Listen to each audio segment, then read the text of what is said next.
Hello students, आज हमारी set theory की 7वीं क्लास है। आई होप कि इसके पहले जो कुछ भी पढ़ाया गया है आपको बहुत अच्छे से समझ में आ गया होगा।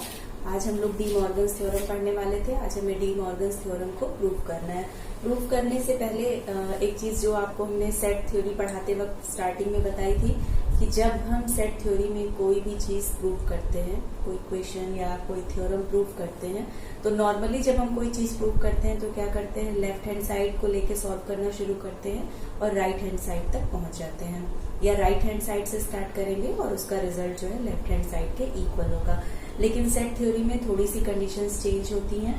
सबसे पहले अगर हम लेफ्ट हैंड साइड से आप स्टार्ट कर रहे हैं कोई चीज, तो हमें कंक्लूजन हमारा राइट हैंड साइड मिलेगा, और फिर राइट हैंड साइड से स्टार्ट करेंगे और फिर लेफ्ट हैंड साइड मिलेगा।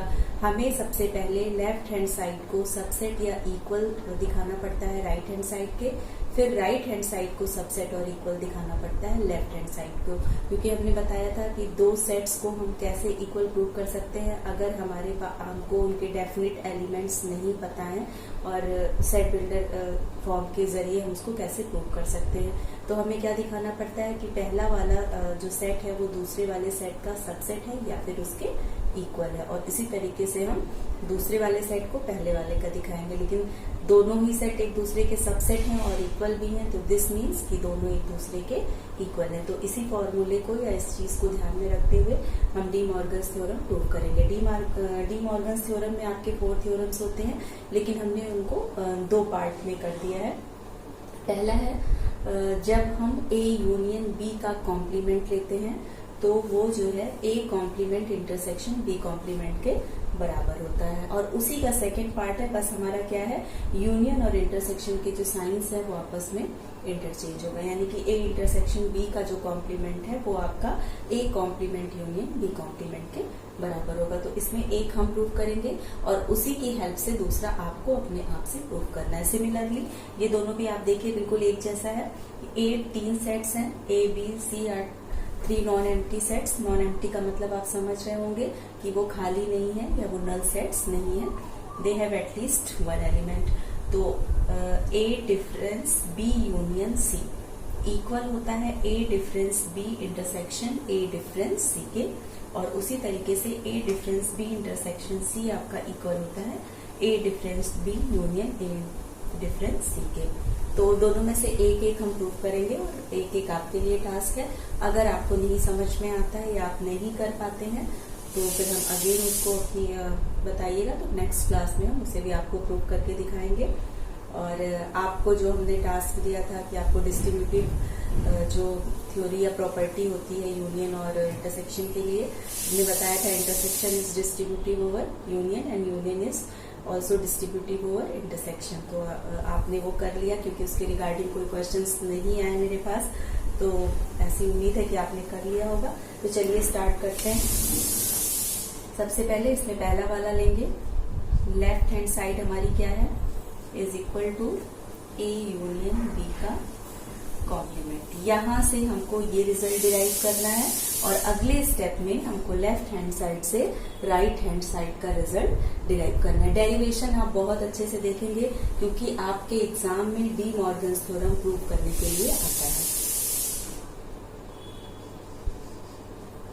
Late x is element of A union B का कॉम्प्लीमेंट। अगर x एलिमेंट है ए यूनियन बी के कॉम्प्लीमेंट का, this means x is not the element of A union B. और अगर x ए यूनियन बी में नहीं है तो क्या मतलब है कि x is not the element of A and x is not the element of B.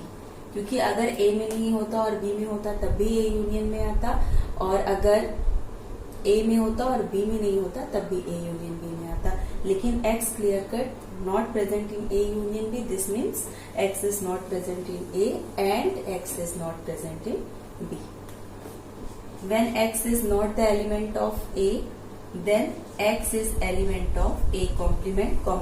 Complement की डेफिनेशन से आप जानते होंगे, and X is element of B complement. And conjunction हम कब यूज करते हैं, इंटरसेक्शन के लिए।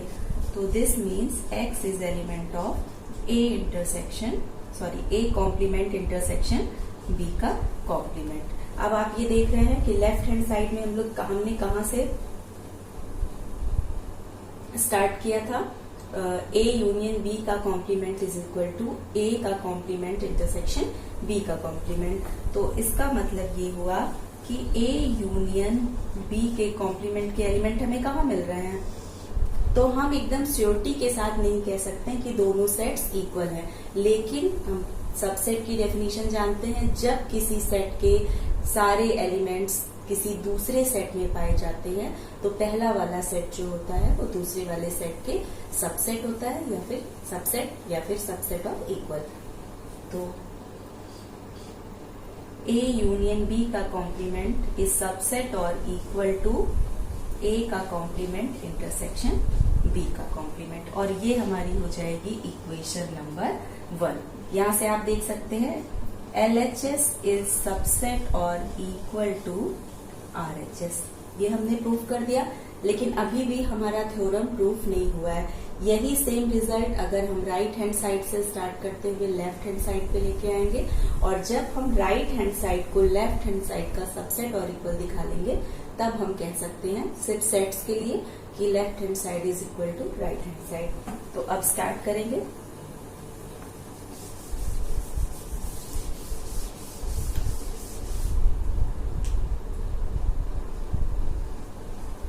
राइट हैंड साइड आपकी क्या है, ए कॉम्प्लीमेंट इंटरसेक्शन बी का कॉम्प्लीमेंट। प्रोसेस सेम है। Let x is any element of A का कॉम्प्लीमेंट इंटरसेक्शन बी का कॉम्प्लीमेंट। तो इसका क्या मतलब होगा कि x is element of A का complement and x is element of b का complement. If x is element of a complement, then where x is not present, x is not the element of a and x is not the element of b. When x is not the element of a and x is not the element of b, this means x is not the element of a union b. This means x is element of A union B का complement, और ये क्या हो जाएगा आपका A union. अब हम लोगों ने कहां से स्टार्ट किया था, A complement intersection B complement is subset और equal to A union B का कॉम्प्लीमेंट। यहां पर हमने क्या देखा, RHS इज सबसेट और इक्वल टू LHS। ये हो गई आपकी इक्वेशन नंबर 2। फिर लास्ट में आप लिखेंगे फ्रॉम इक्वेशन 1 एंड इक्वेशन 2। यहाँ पे लिख दीजिए, ये अलग पार्ट है, इसको इसमें कंसीडर मत करिएगा। From equation 1 and equation 2 LHS is equal to RHS। What is your LHS? A union B का complement. And what is your LHS? A complement intersection B का कॉम्प्लीमेंट। तो इस तरीके से हम लोगों ने अपना डी मॉर्गन्स थ्योरम का फर्स्ट पार्ट प्रूव कर लिया है, और जो सेकेंड पार्ट है वो सेम ही इसी तरीके से है आपका। इसे आप अपने तरीके से करने की कोशिश करेंगे। नेक्स्ट है हमने D Morgan's theorem. Actually counting में तो 4 होते हैं, लेकिन बिहेवियर देख लीजिए आप 2 है, तो एक अब हम इसमें से लेकर के इसे प्रूव करेंगे।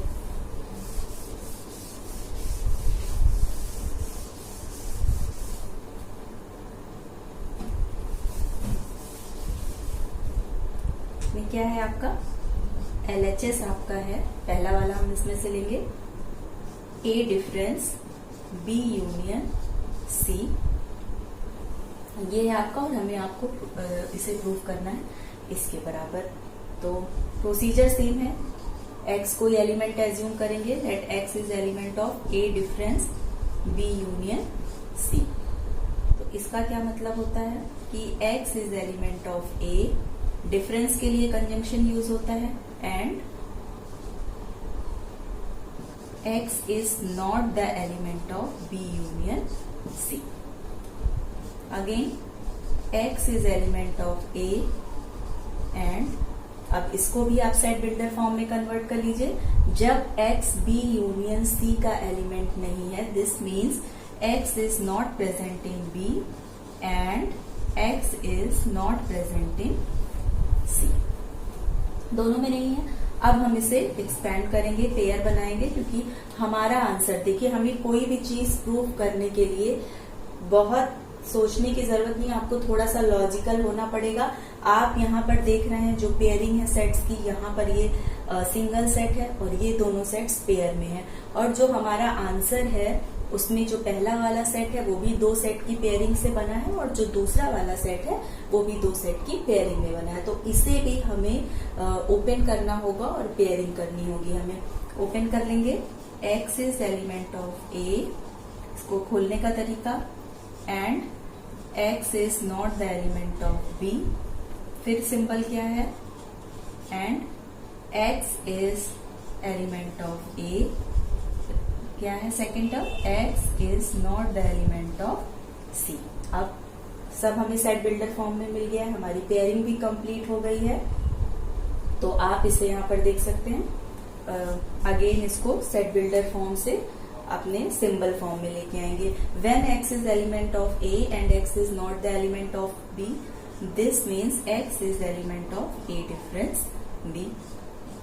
एंड सिंबल को आप अभी कन्वेंशन को यूं ही छोड़ देंगे, नेक्स्ट वाले को करेंगे। When x is element of A and x is not the element of C, this means x is element of A difference C। और एंड कंजंक्शन यूज होता है अब इंटरसेक्शन के लिए, ऐसे तो डिफरेंस के लिए भी यूज होता है, लेकिन तब जब डिफरेंस के लिए यूज होता है तब क्या होता है, सेकेंड वाले एलिमेंट में does not the element of का सिंबल होता है, लेकिन यहाँ पर एलिमेंट का है, तो ये श्योर है कि ये वाला एंड कंजंक्शन जो है हम इंटरसेक्शन के लिए यूज करेंगे।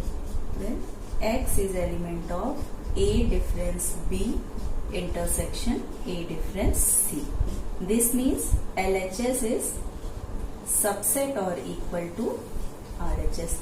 सेम प्रोसीजर है डी मॉर्गन्स थ्योरम में जो हम लोगों ने पहला वाला प्रूव किया था, LHS इज सबसेट और इक्वल टू RHS। तो फर्स्ट पार्ट इसका प्रूफ हो गया है। सेकेंड पार्ट में हम क्या करेंगे, RHS से चलेंगे और LHS पर आएंगे।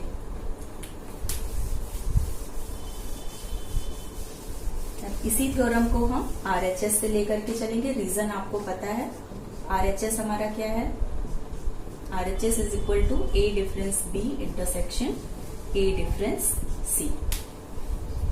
Late x is element of A difference B intersection A difference C। इसका क्या मतलब हुआ, x is element of A difference B and intersection के लिए कंजंक्शन यूज होगा, and x is element of A difference C। अभी भी symbols रह गए हैं, x is element of A and x is not the element of B from the definition of difference, and x is element of A and x is not the element of C। अब यहाँ पर देखिए, जब हम लोग left hand side से right hand जा रहे थे तो यहाँ पर सिंगल सेट था, पेयर्ड सेट था, तो और जो हमारा राइट हैंड साइड में था paired set and paired set. अब हमको पेयर और पेयर सेट से एक यहाँ पर सिंगल सेट और यहाँ पर पेयर्ड सेट में कन्वर्ट करना है, ये आपको लॉजिक लगानी है। वहां पर हमने एक्सपैंड किया था, यहाँ पर हमको क्या करना पड़ेगा, कॉमन लेना पड़ेगा। तो दोनों पार्ट में से हम क्या चीज कॉमन ले सकते हैं, आप देख रहे हैं x is element of A and x is element of A, दोनों साइड है, इसे हम कॉमन निकाल लेंगे, x is element of A। अब आपको क्या करना है, सिंबल सभी जगह एंड है, बीच में एंड आ गया, क्या बचेगा आपका, x is not the element of B and x is not the element of C। ये कंडीशन कब रहती है, जब x B में भी नहीं है और C में भी नहीं है, तो वो कहां पर प्रेजेंट नहीं होगा, x B यूनियन C, यानी B और C के यूनियन में प्रेजेंट नहीं होगा। तो x is element of A and x is not the element of B union C। अब आप देख रहे हैं, पिछली बार हमने एंड कंजंक्शन को इंटरसेक्शन में कन्वर्ट किया था, क्यों, क्योंकि वहां पर दोनों side x is element of any set and x is element of any set, वहां पर उसका जो सेंस था वो कॉमन से था। लेकिन आप यहाँ पर देख रहे हैं पहले वाले पोर्शन में x is element of A, conjunction same है डिफरेंस और इंटरसेक्शन के लिए, लेकिन जब हम डिफरेंस के लिए जब कंजंक्शन एड यूज करते हैं, जो सेकेंड वाला पार्ट रहता है वो किसी पार्ट को इलिमिनेट या निगेटिव करने की बात करता है। तो यहाँ पर आप देख लीजिए x is not the element of B union C। This means ये जो कंजंक्शन एड है वो एंड है वो आपका डिफरेंस के लिए है। तो x is element of A difference B union C, ये आपका हो गया।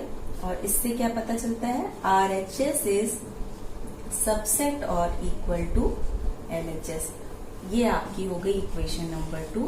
And from equation number 1 and 2 we can say that A difference B union C is equal to A difference B intersection A difference C। तो I hope आपको De Morgan's theorem समझ में आ गया होगा। सेकंड वाला पार्ट भी इसी की तरह इजी है, आप लोग अच्छे से इसे कर लीजिएगा।